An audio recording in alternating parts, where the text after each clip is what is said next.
A safe house is not a vacation. You do not get to move into a safe house for any fun reason. Going to a safe house is fleeing abuse.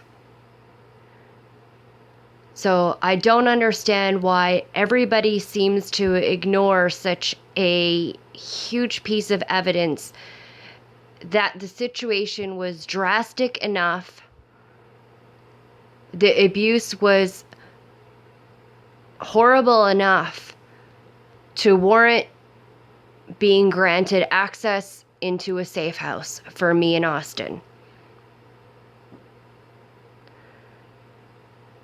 Alice was beating me while I was holding Austin every day, screaming at me, swearing at me all day long. It was like she was in a permanent mental breakdown. And the only thing that would give her a few moments of joy, which is so disgusting to even describe it as that, and is just it's a horrible thing to say that this has even happened and that I even allowed this to happen and that I didn't get out of there sooner, but was her moments of fondling Austin's niblets, as she would call them, after he would have his bath every night.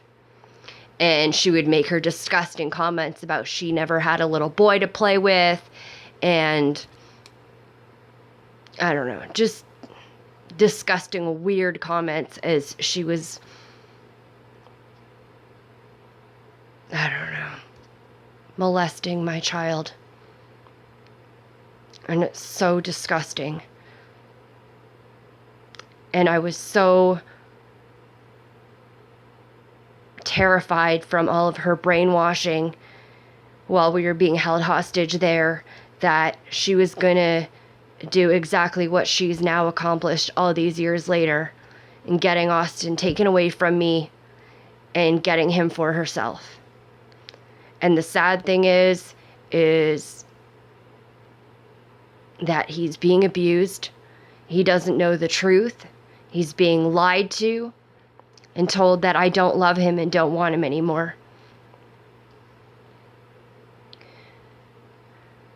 This has been a very extreme case of parental alienation, and it's very disgusting that this is happening all because I don't have the money for an appropriate lawyer to fix this huge mess. And the Wicked Witch of West Vancouver is getting away with this abuse because she has money. And that is so disgusting that there is a price on a child's life and nobody is doing anything. Everybody ignores all the evidence.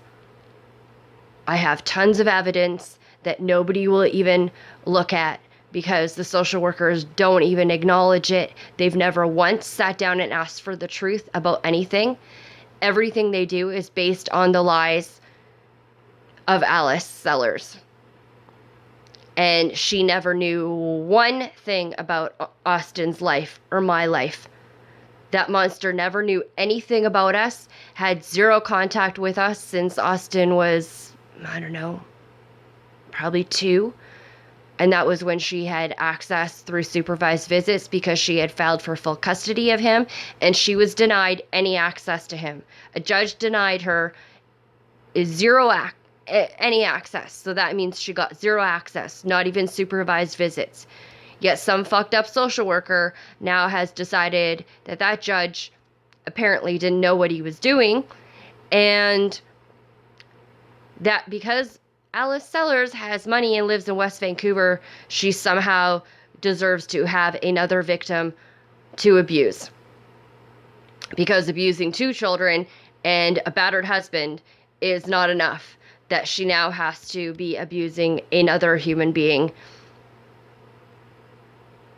And nobody cares to look at the evidence. I mean, hell, a social worker even took us and checked us into the safe house. That's how we got in there. So obviously, a social worker at some point believed that we were being abused by Alice Sellers. And there are other social workers who have been stalked by Alice Sellers and have said that they themselves are afraid of her and that they wouldn't even park near our house to come see us when they had to report all of the shit that Alice was doing to them to me, because they had to disclose all the stalking and false reports she was making, and that they would park blocks away, looking over their shoulder and walking to my house because they were afraid she was following them.